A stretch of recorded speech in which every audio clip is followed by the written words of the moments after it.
News Talk 610 AM and 102.1 FM.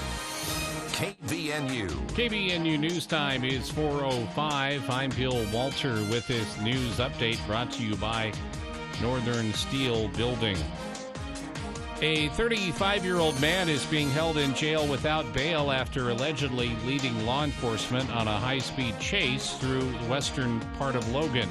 Tyler Roach was booked into the Cache County Jail Tuesday, where he's being held on multiple warrants. According to an arrest report, a Logan City police officer attempted to conduct a traffic stop on Roach's vehicle Tuesday afternoon. The officer reported the white Chevy Astro van had an expired license plate. As the officer turned on his patrol car's lights and siren, Roach accelerated and allegedly attempted to evade police. As the officer continued to pursue the suspect, they reported the vehicle reached speeds of over 50 miles per hour in a 25-mile-per-hour zone. The chase began near 1000 North, 600 West, and continued until the vehicle slowed down and eventually pulled over near 1600 North, 200 West. During the pursuit, the van reportedly drove through two stop signs without stopping and drove into oncoming traffic. Roach reportedly exited the vehicle and complied with officers' orders. There was an odor of alcohol coming from his person and drug paraphernalia in his pockets. Police obtained a warrant to search the van. Inside, they allegedly located needles and syringes, some used and others filled with liquid substance believed to be methamphetamine. Traffic along 200 West was detoured for about an hour while officers searched the vehicle. KBNU News Time is 4:06. KBNU weather for tonight. Snow this evening, then rain and snow after midnight. Up to 2 inches accumulation, low overnight around 30. And then rain in the morning, chance of rain in the afternoon on Thursday, high around 40. Slight chance of rain Thursday night. It's been to 38.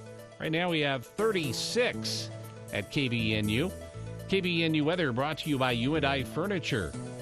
Upgrade for less than you'd think at U&I. They have the number one selling mattress, Queen Therapeutic, for $399, or upgrade to a Maloof for $599. Always a better buy at U&I. Downtown Logan, 28 West, 100 North. A building is just a building until it's your building. It's where you work, where you create, and where you store your valuable equipment. You take pride in your building, so make sure it's built right and built to last. Northern Steel Buildings will guide you from concept to construction. For your commercial, agricultural, or industrial steel building, visit northernsteelbuilding.com to see their quality work, or call 435-677-7300. Northern Steel Buildings. Value from concept to construction. KBNU News Time is 4:08. The Utah Department of Health reported its single highest daily coronavirus case count today, which is influenced by the arrival of the Omicron variant last month. A UDOH statement confirmed the 7,247 new cases are more than the total number of cases they reported over the first 68 days of the pandemic combined. According to state epidemiologist Dr. Leisha Nolan, unfortunately, she said we can expect numbers this high and possibly higher for the next few weeks as Omicron sweeps through our community. Vaccinations and boosters have been shown to reduce cases, hospitalizations, and deaths. They are the most important thing you can do to protect yourself, your loved ones, and your community. As part of the statement, among the 44 new COVID-19 deaths reported today, UDOH noted 23 of them occurred before December 1st, after further investigation to determine they were caused by COVID-19. The total of Utah COVID deaths has reached 3,855, 197 of them from Cache, Box Elder, and Rich counties. In Utah, there are 495 people hospitalized with COVID-19. There have been 27,938 hospitalizations in Utah since the start of the pandemic. And Renegade Sports, a power sports dealer in Cache Valley since 1995, has been acquired by the Young Automotive Group. The acquisition was finalized on Saturday, and Young Power Sports resumed operation of the facility located at 1903 South, 800 West in Logan yesterday. The Renegade Sports facility is more than just a retail and service location for power sports. It also includes a mini golf course, a go-kart track, and motocross track. Renegade purchased the facility from Stan Checketts in 2008 in what had previously been the Celebration Center. KBNU News Time is 4:10. For more details on these and other stories, visit CacheValleyDaily.com. Logan Canyon US 89 is partially closed after blowing snow has caused several slide-offs. The closure is near the summit where law enforcement reports whiteout conditions. Utah Highway Patrol troopers have closed the canyon from the Beaver Mountain Ski Resort to Bear Lake. Motorists wishing to travel from Logan to Bear Lake are advised to use Immigration Canyon between Preston and Ovid, Idaho. Again, Logan Canyon US 89 is partially closed after blowing snow has caused whiteout conditions. When the bills from your accident pile up, it's time for you to consider professional legal counsel. Get the Bear. Berenson and Caldwell. My dad was in a car accident. He was rear-ended by a work truck. He sustained some pretty bad injuries. What we didn't know at the time was that he also had sustained a traumatic brain injury, and it really affected his personality. You know, if he had just had an MRI, if he'd had someone pushing him to get checked out, make him feel confident that he wasn't going to end up going bankrupt with medical debt. Visit BerensonLaw.com to instantly connect and receive a free case review of your injury. BerensonLaw.com. Jessup Insurance and Retirement Services. Let us guide you. Medicare is different for every individual, never a one plan fits all. Jessup Insurance guides you through all the appropriate steps, plus is there for future questions and concerns. Call Jessup Insurance 435-213-3200 or Google Jessup Insurance. Jessup Insurance and Retirement Services. Let us guide you. For the people. We are waiting with bated breath for news from the Cache Republican Party meeting an executive committee tonight. With Jason Williams. And I'm really excited about this next segment. We have two guests here in studio. We're going to talk about something that we've talked about many times here on the show, but from a bit of a different angle. Weekday afternoons from 4 till 6 on News Talk KVNU, 610 AM and 102 FM.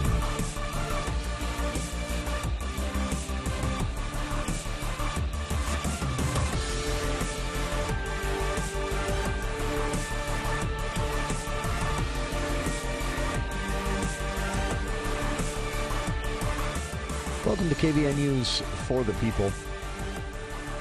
I'm Jason Williams. Bill Walter here in the studio as well. It is Wednesday, January 5th. Thank you for tuning into the show today. Quite a bit to get to. The first ever Great Salt Lake Summit took place today, and man, was it interesting. I have followed the story very closely and stayed up on, since that report out of Utah State University several years ago about the potential effects of toxic dust from too much exposed lake bed as the Great Salt Lake shrinks.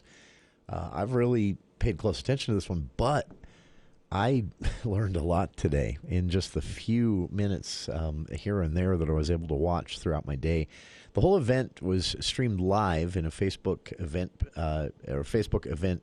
live event page. And that was on the House Majority's Facebook page. It was a Zoom event, last-minute change with several of the speakers due to the Omicron variant of COVID-19 numbers here in Utah that you heard just reported by Bill there.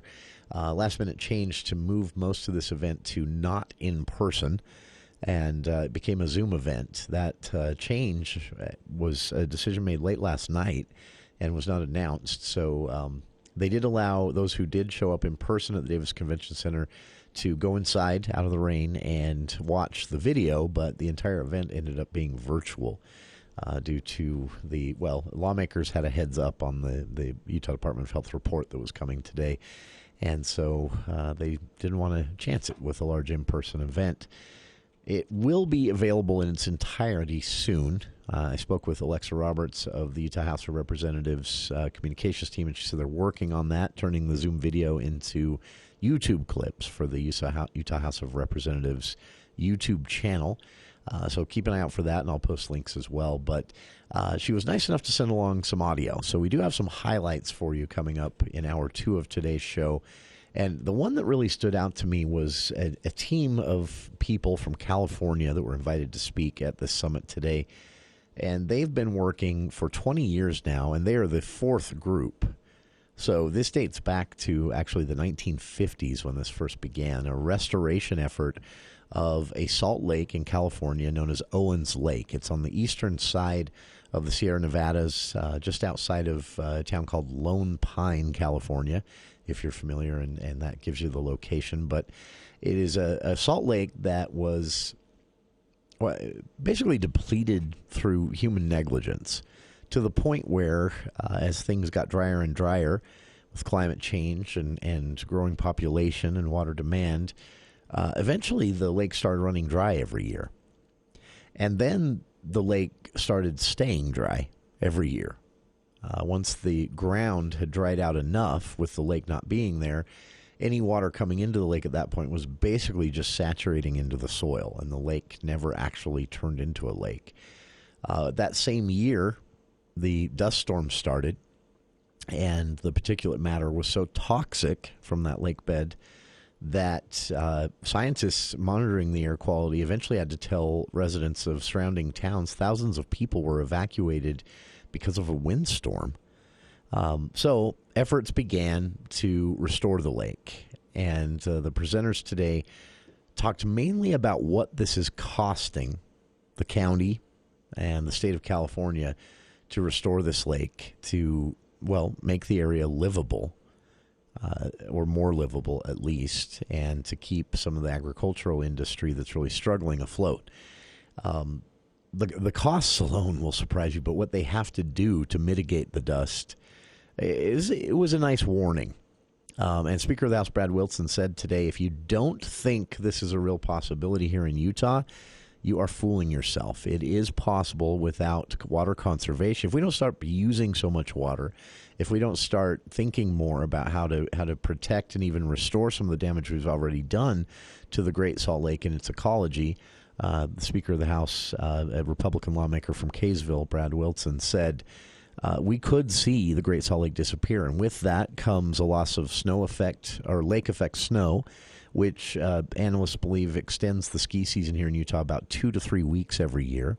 So, of course, representatives from the ski industry as part of this panel today as well, and they were very concerned about some of the things they've learned recently about snow effect, and also about lake bed dust settling on snowpack and melting it off sooner. Ski resort representatives today presented data showing that as the Great Salt Lake has shrunk, the dust they're finding on their snow at the ski resort, well, it's our snow, but the snow at the ski resort is thicker. And they're finding that their snow at ski resorts in the Salt Lake County area, roughly, and just outside of there, Big and Little Cottonwood Canyons, roughly, they're finding that snow is melting off about 15 to 20% faster.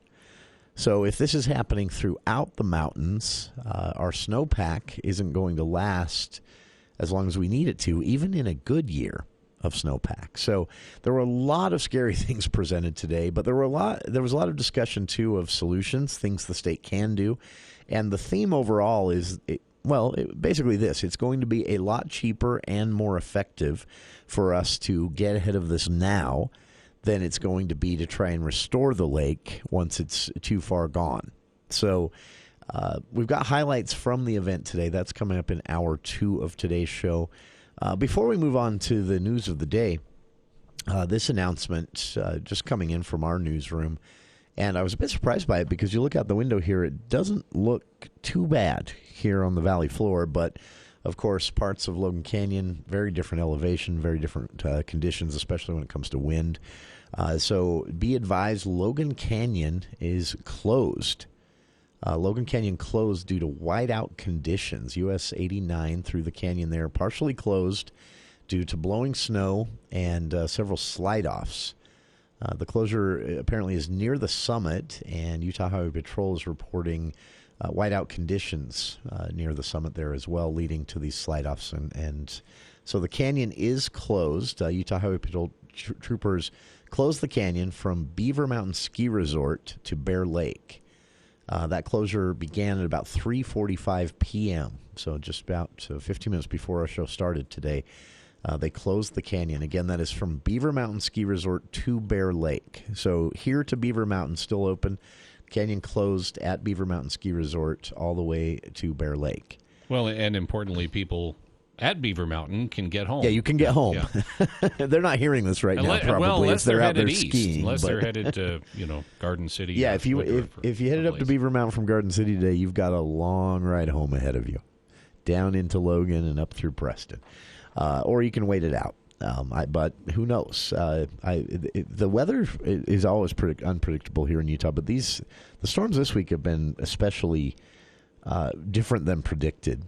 And so it's looking pretty mild here on the valley floor. We didn't get the snow I at least anticipated today, but that doesn't mean it isn't just kind of waiting in the wings. So my snowblower's full of gas just in case. But yeah, Logan Canyon closed as of 3:45 this afternoon. Utah Highway Patrol announcing they'd closed the canyon due to whiteout conditions and several slide-offs near the summit. And no word on reopening the canyon anytime soon. These we'll keep you posted as we learn more, though. But several semi-trucks sliding off the highway there, blocking the road in both directions, apparently, is the biggest reason for this. And crews from both Cache and Rich counties have headed up the canyon to try and clear those stuck vehicles. For those listening now, maybe not familiar with the area, if you're hoping to travel from Logan to Bear Lake, Immigration Canyon, head up to Preston and through Ovid, Idaho, over to Bear Lake. And it's not a bad drive in bad weather. So, again, that canyon closure started about 3:45 this afternoon from Beaver Mountain to Bear Lake, headed that direction. And that is, again, due to whiteout conditions and several slide-offs even of large vehicles there in the canyon, semi-trucks. So lanes closed in both directions. UHP closing the canyon due to that. So we'll keep you posted if the canyon opens and we learn more. You'll know as soon as we do. We'll be back with more of KVN News for the People and a look ahead at the legislative session. More sneak peeks of legislation, especially legislation that might mean a tax cut for you. But will you notice?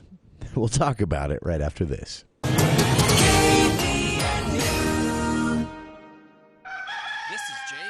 Appliance. Let's start the new year right with a huge winter clearance at Daryl's. You know us for our scratch and dent appliances. Now save an extra 10% through January 8th. We also have selected appliances marked down to move. Plus, get 18 months financing on your purchase. And you'll get Daryl's exclusive 2-year additional warranty and our famous Daryl's difference, because service always comes first. Daryl's, west on Airport Road, open until 6 p.m. on weekdays, 5 on Saturday. Coming up on the Thursday edition, January 6th of the Clay Travis and Buck Sexton Show, what is the media narrative today about this day, and why do you need to listen to us to get some real context for it? Plus, Clay, who's on the guest list? Julie Kelly will be with us. She's a senior contributor to American Greatness and the author of January 6th, How Democrats Are Using the Capitol Protest to Launch a Domestic War on Terror Against the Political Right. Released this week. We'll talk about it. Be Clay and Buck. 10 to 1 on News Talk KVNU, 102 FM at 610 AM. All right, dads, let's test your knowledge. Ready? What does this sound? Some of the more experienced parents recognize it as the sound a young teenager makes when he's done something he regrets. Listen. Kind of a sad sound, isn't it? But if you recognized it, then you know exactly what to do. Listen. Because that's when together you can both figure out how not to make the same mistake again. This message from The Church of Jesus Christ of Latter-day Saints.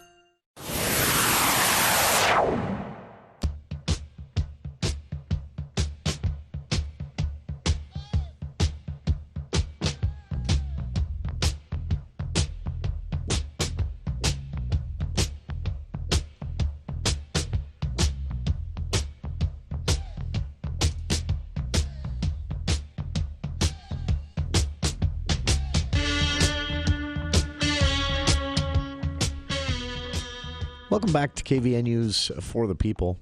I didn't throw the number out, Bill. I mentioned that the Sundance Film Festival organizers had announced today via email that went out first to contractors and volunteers. That's how I first saw it.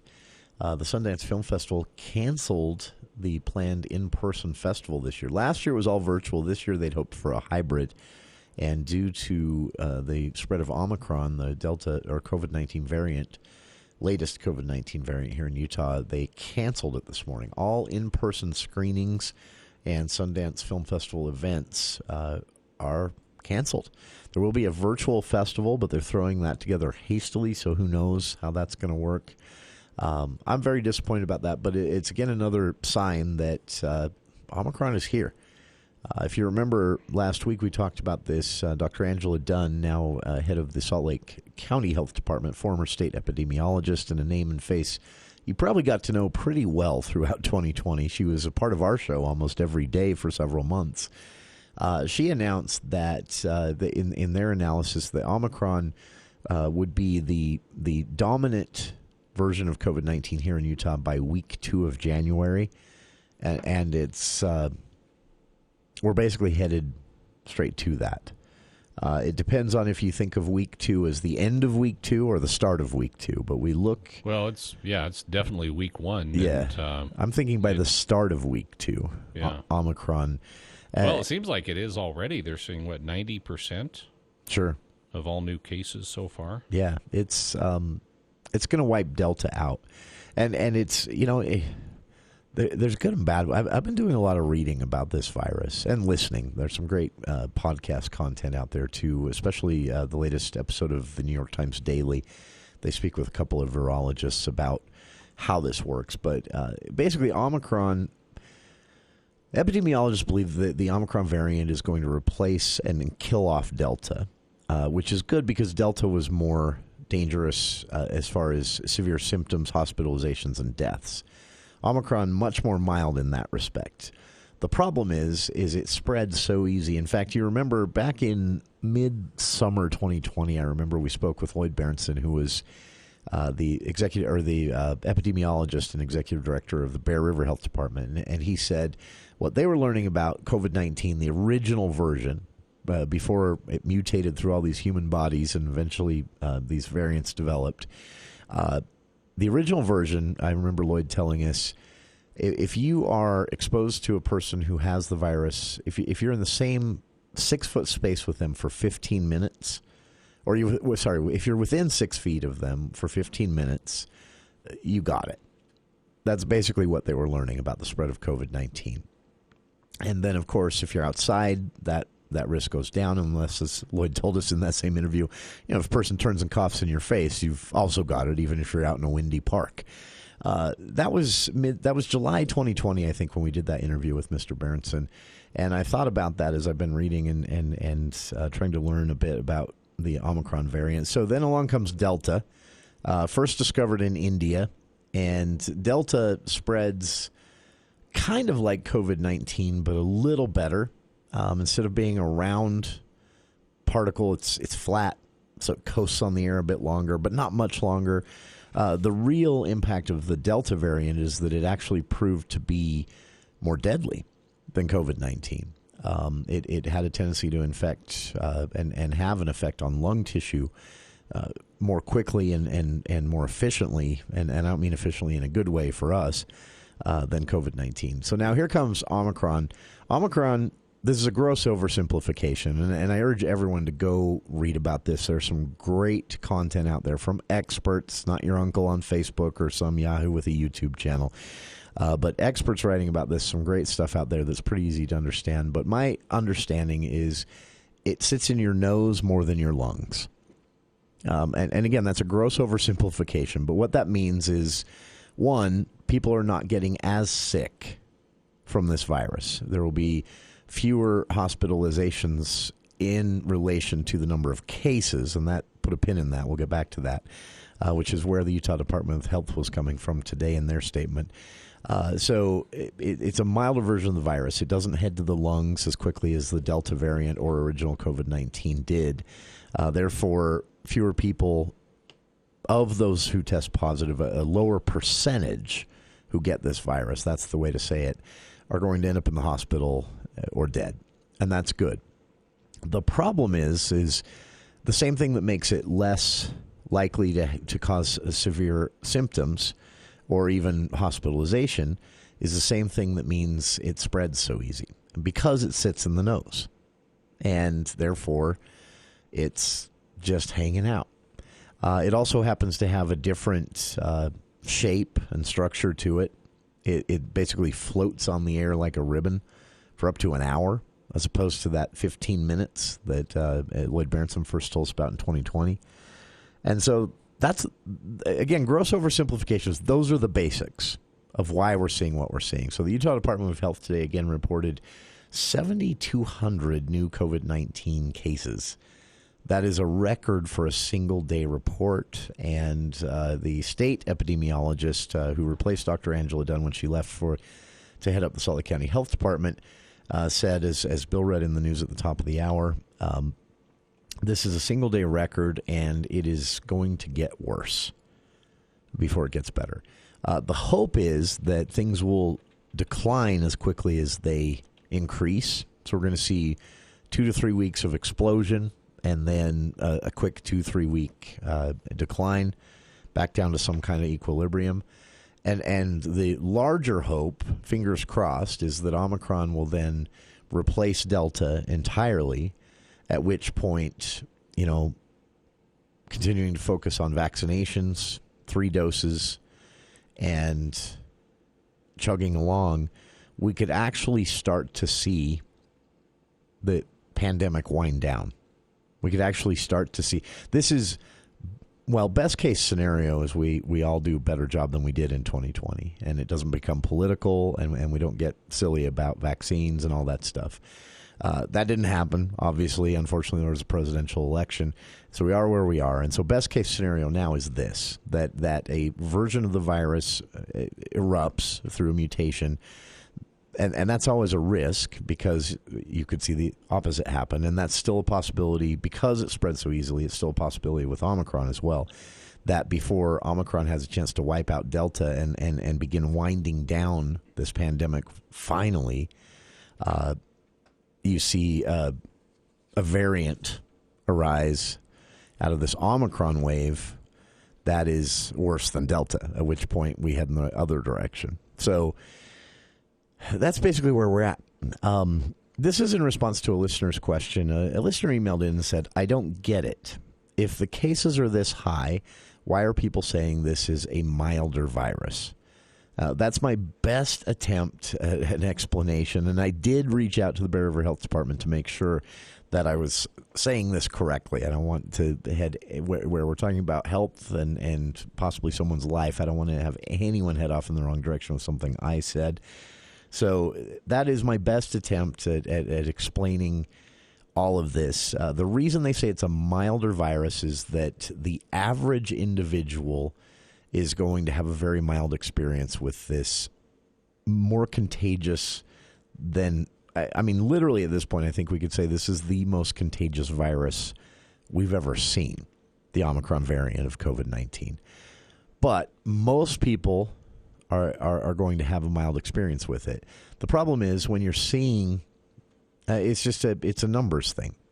So let's say, I'm making these numbers up. Let's say with the Delta variant, 15%, it seems like I actually read that somewhere, 15% are of unvaccinated people, or 15% of people in general, 80% of the unvaccinated are going to end up in the hospital or dead from COVID-19 Delta variant. And then along comes Omicron, and it drops down to, say, 5%. Again, I'm making these numbers up for illustration. Say it drops to 5%. Only 5% of those who get it, and only 70% of those who are unvaccinated are going to end up in the hospital or die from this. That's a great reduction, right? But if you're tripling, even quadrupling the number of cases every day in every state in the country, you still have a lot of people going to the hospital and dying. And so the hospital systems are still stretched pretty thin already, that are stretched pretty thin already, are very nervous about this. In fact, here in Utah, Idaho, we're back to something we haven't seen for about 6 months now, but we're back to, pauses on elective surgeries. So far, no reports of hospitals having to go so far as to, do the triage type thing from those MASH episodes where they're deciding who gets to go in first and who can wait there and take the risk. None of that yet, but there have been halts on elective surgeries in several of the healthcare systems in the state of Utah, Idaho, and Wyoming. So that's where we're at. Again, the big announcement today, Sundance Film Festival canceled all in-person events, from screenings to the Main Street events to artist events. The opening press conference and celebration there at the Eccles Theater in Park City has been canceled. Everything, basically, other than they will be transitioning the films they'd selected for the film festival this year to some type of virtual platform and ticket, because people had bought tickets already. So this is going to be a mess, but they said, talking with the Utah Department of Health, they didn't feel that they could safely host an in-person film festival, which was estimated to draw upwards of 7,000 to 10,000 people a day to Park City. So the organizers felt that was irresponsible, decided to pull the plug, made that announcement early this morning. 753-5868. A Utah family farm has put up a fight against genetically modified seeds and products in any way. That was a big story about 2 years ago, and we got an update today, how that's been going for them in competing with other farms that are accepting genetically modified seeds, products, and more. We'll talk about it after this look at the news with KVNU's Bill Walter.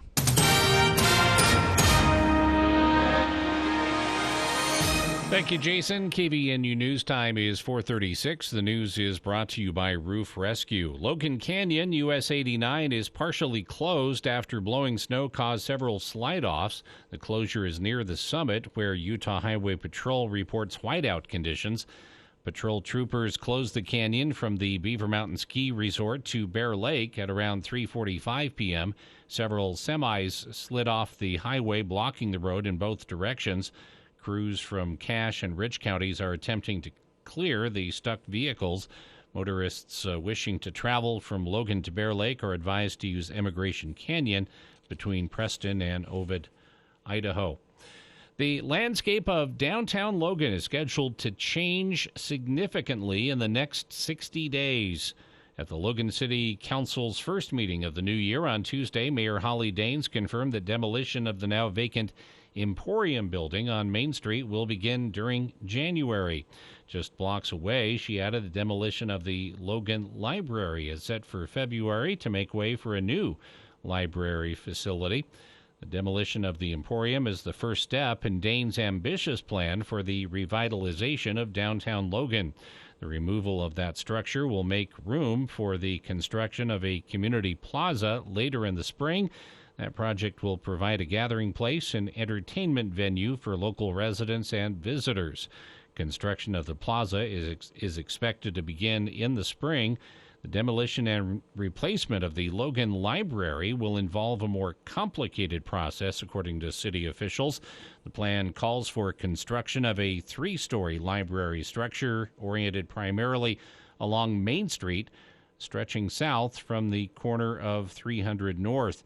That plan requires moving the library stock and functions to a temporary location during the demolition and construction process, according to Associate Librarian Morgan Stoker Taylor.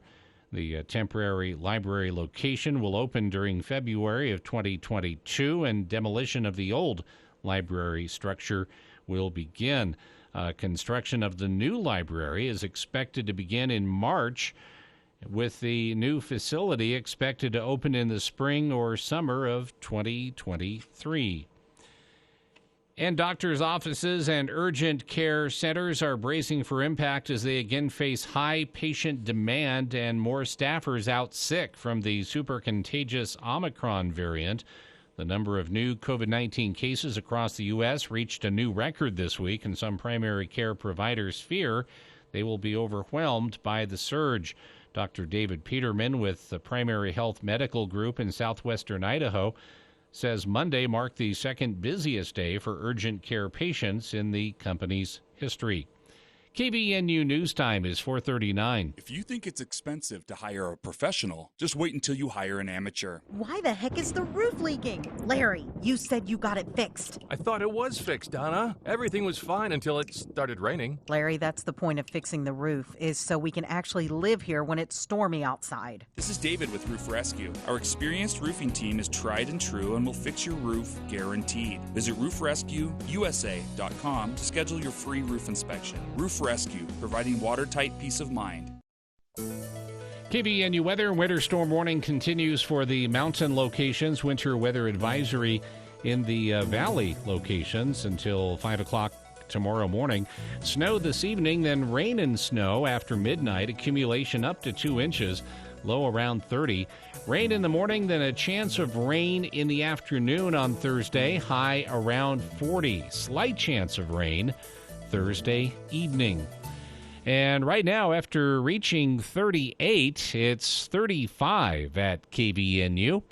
KVNU weather is brought to you by Adams Wealth Advisors. Expect specific guidance from advisors that adhere to principles of honesty, professionalism, and integrity. Visit adamswealthadvisors.com to schedule a time with an advisor today. For more details on these and other stories, visit CashValleyDaily.com. Let's check Wall Street now with Edward Jones. This is Cheryl bringing you the Daily Financial Market Report on behalf of Jeff Olson and Edward Jones. Equities traded lower on Wednesday, reversing course after touching new highs earlier this week, driven by a more hawkish tone revealed within today's release of the minutes from the Federal Reserve's latest meeting. To start 2022, leadership has broadly swung toward the areas that are tied to the economic rebound, with value outperforming growth. U.S. equities closed lower today. The Dow closed down 392 points at 36,407. The Nasdaq closed down 523 points at 15,100. The S&P 500 closed down 93 points at 4,701. In stocks of local interest, Nucor closed up 5.65 to 122.72.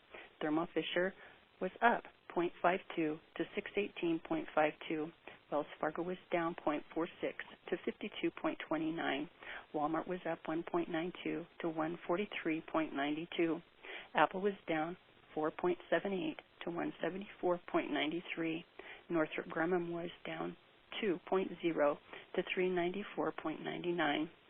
Zions was up 0.15 to 66.22. R.R. Donnelley was up 0.02 to 11.18. Amazon was down 63.30 to 3,287.14. This has been today's Financial Market Report, brought to you on behalf of Edward Jones, member SIPC, and financial advisor Jeff Olson, serving individual investors with personalized attention and financial advice at 580 North Main in Logan. If you would like additional information, please contact our branch office at 435-787-8170. Daily commentary is also located on our website at edwardjones.com. Logan Canyon US 89 is partially closed after blowing snow has caused several slide-offs. The closure is near the summit where law enforcement reports whiteout conditions. Utah Highway Patrol troopers have closed the canyon from the Beaver Mountain Ski Resort to Bear Lake. Motorists wishing to travel from Logan to Bear Lake are advised to use Immigration Canyon between Preston and Ovid, Idaho. Again, Logan Canyon US 89 is partially closed after blowing snow has caused whiteout conditions.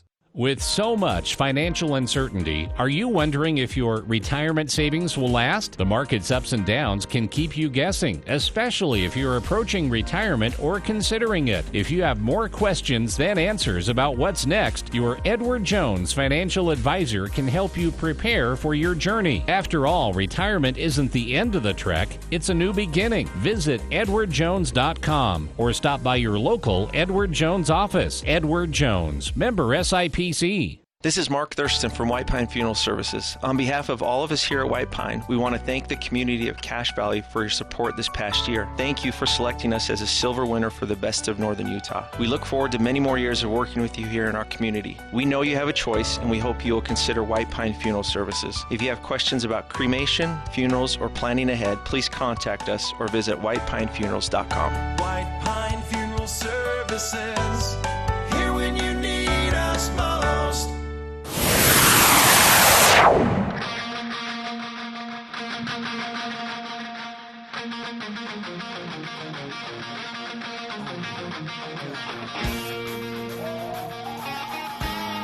We're really talking more about water and drought and growth and population and the future of Utah in Hour 2 with highlights from today's first ever Great Salt Lake Summit. This was a collection of Republican lawmakers, environmentalists, representatives of brine shrimp and mineral extraction industries that depend on the lake, representatives of the ski industry who depend on the snow from the lake effect in various ways and are concerned about the more rapidly melting snow because of the more dust, higher concentration of dust in the air as more lake bed is exposed. All these things coming together. Salt Lake City Mayor Aaron Mendenhall was a part of this panel. It was a 4-hour-long event, and there was a lot of cool stuff presented, including one of the first highlights we'll have for you in Hour 2. These two gentlemen from a restoration project in California, Owens Lake. Eventually, after overuse and overdevelopment, as things started to dry out in California with ongoing drought, climate change, and all that, the lake eventually disappeared.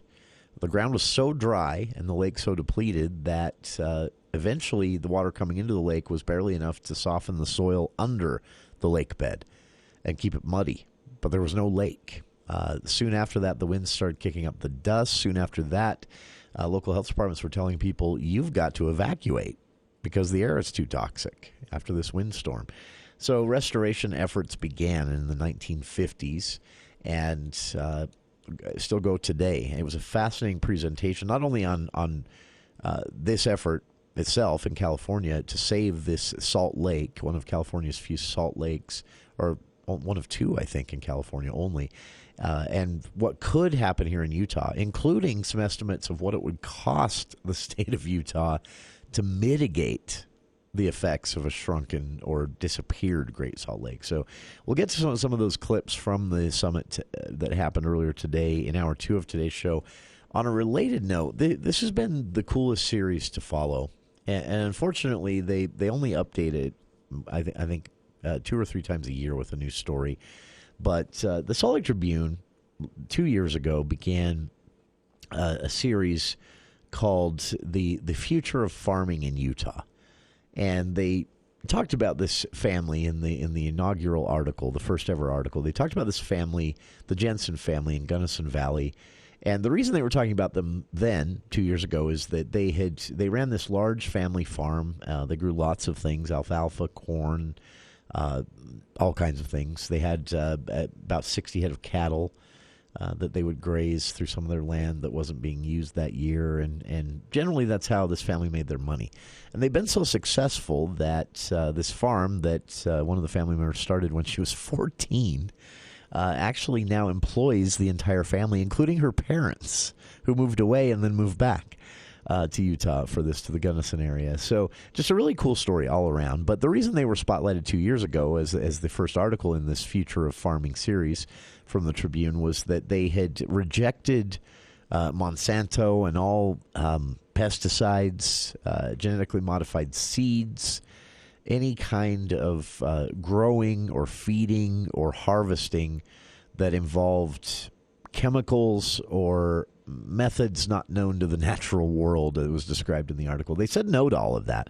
And the article speculated that this will be a true test. Can a family farm make it in competition with all the other farmers that are saying yes to those things? Can a family farm stay profitable and be organic, be more natural about things? Well, the answer was 2 years later, yes.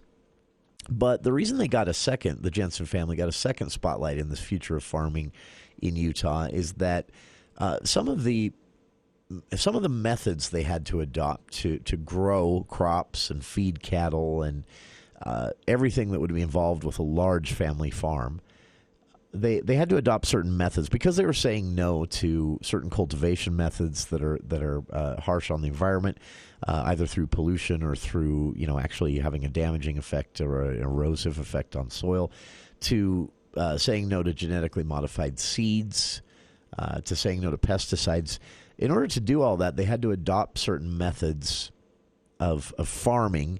One example is that instead of plowing, they use a cow manure earthworm mix, which, I mean, has to smell great.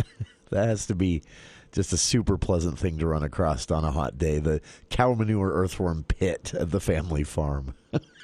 Yeah, looking for the Glade air freshener spray with that. You're going to want some plugs when you go out to that portion of the farm. But they use this cow manure earthworm mix instead of plowing, and they found that it works. They've done other things as well. Different. I won't detail each one, but they described it, their family farm, which is about 500 acres, by the way. They describe it as a giant lab at this point. And what they found is that moving away from these easier, cheaper things, like cheaper forms of irrigation, easier forms of irrigation, using certain tools for planting and extraction that are efficient and make things easier, but at the same time have their own detrimental effect, at very least in what they're dumping into the air as you run them. But other times, as Jensen herself explains, the effect would have on the soil, the cost of maintenance and upkeep, all that stuff. As they moved away from this stuff, again, remember, originally with the goal of just saying no to Monsanto and pesticides. That was their original goal.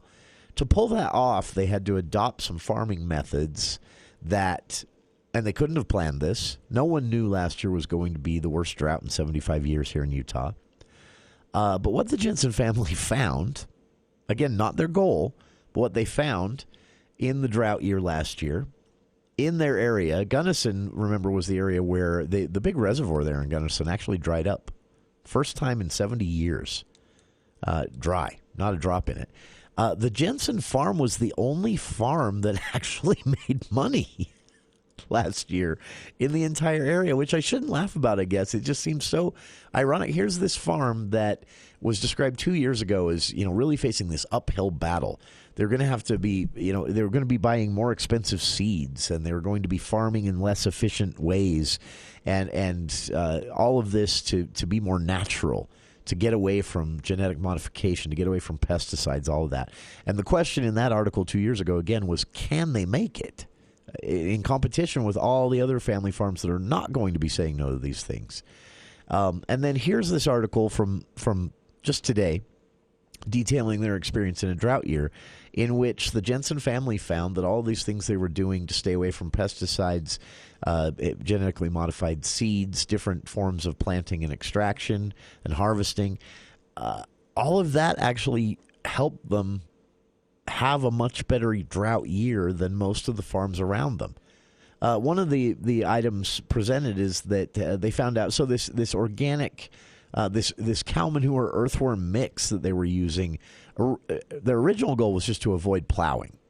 And if you want to read about why people consider that or even adopt that, there are a lot of reasons, but it's thought to be better for the soil. It doesn't stir dust into the air. You don't need the heavy equipment to do it over a farm this large. So there are a lot of benefits to that. But the cow manure earthworm mix they were using as a replacement for plowing their cropland, they found that it actually held about 3 inches more water per foot than the soil without this mix on top of it. They didn't do it for that reason. They did it, again, to avoid having to use pesticides, mechanical equipment, or heavy equipment at least, and keeping up with genetically modified seeds. What they found is that it actually helped them survive a drought year. the use of organic material and what Jensen describes as reconnecting the animals of the farm to the crops of the farm, which she says is something that she believes we all need to do as consumers, too. That consumers need to be reconnected to their food, to understanding more about land and where their food comes from, and do with this disconnect between what Jensen says is a disconnect between consumers and the land itself. Part of the reason, she says, that food production remains in the hands of mainly large, very conventional, mass-producing farms that have no concern for the state of water in the state they operate in or the state of the environment in the state they operate in. So she said this is not really just a movement to get things back into the hands of family-owned and operated farms, local-owned and operated farms, produce and a better understanding of food from your local area and reviving local distribution methods that might not be as convenient as the gigantic supermarket but are way better for you. It turns out also a lot better for the land, the environment, and in the case of last year's drought year, allowed the Jensen family. This is the part that made me laugh. Again, this wasn't their plan. Their plan was to just move away from all this other stuff 2 years ago. And inadvertently, they created a farm that was one of the few profitable farms. One of the only profitable farms in the entire area in last year's drought year because of some of the organic growing methods. It's a fascinating look at this stuff. And it's easy to be a little cliche about this. We all say these things, but it's hard not to believe these things. The idea that we've gotten away from people really having an idea of where their food comes from and how it's grown. And we've gotten away from the idea of it being worth, which I'm a firm believer in, it's worth paying a couple bucks more for an unprepared squash that was grown in a Cache Valley farm than it is to go buy a little container full of grown who knows where with what in little chunks. Now take that out to everything else Jensen challenges. It's a fascinating idea, honestly. And you can read about the whole farm. Also read about the Red Acre Center in Cedar City. This is a new foundation that is taking the experiences of the Jensens and other farms that have gone sort of an organic way in southern Utah and expanding that out, including a way, we talked about this before, alfalfa production, for example. About 50% of our water use here in Utah, just that one crop. Well, the Red Center in Cedar City is, the Red Acre Center in Cedar City, they've shown a way that this can be done with a third of the water. But they've also shown that there are crops that are more or less water reliant that can be grown in Utah that feed just as well to most farm animals. It's fascinating stuff, and it really drives home the fact that when it comes to water in Utah, we haven't been as creative as we probably could have been. I've linked to the article on our Facebook page. We'll be talking more about water in hour 2 of today's show with highlights from today's first ever Great Salt Lake Summit in Davis County, hosted by Republican Speaker of the House Brad Wilson. Scientists, environmentalists, lawmakers, ski industry representatives, elected officials, and more, all part of a 4-hour-long discussion today. We've got highlights for you coming up in hour 2, right after this, here on KVNU Local. When the bills from your accident pile up, it's time for you to consider professional legal counsel. Get the Bear, Berenson and Caldwell. My dad was in a car accident. He was rear-ended by a work truck. He sustained some pretty bad injuries. What we didn't know at the time was that he also had sustained a traumatic brain injury, and it really affected his personality. You know, if he had just had an MRI, if he'd had someone pushing him to get checked out, make him feel confident that he wasn't going to end up going bankrupt with medical debt. Visit BerensonLaw.com to instantly connect and receive a free case review of your injury. BerensonLaw.com. For more than a century, S. Needham Jewelers has been repairing jewelry and watches in Cache Valley. We do all our work on premises, and you may even talk directly with our expert technicians. We also have today's state-of-the-art equipment, including a laser welder that will repair jewelry with precision. We guarantee our work and offer competitive prices.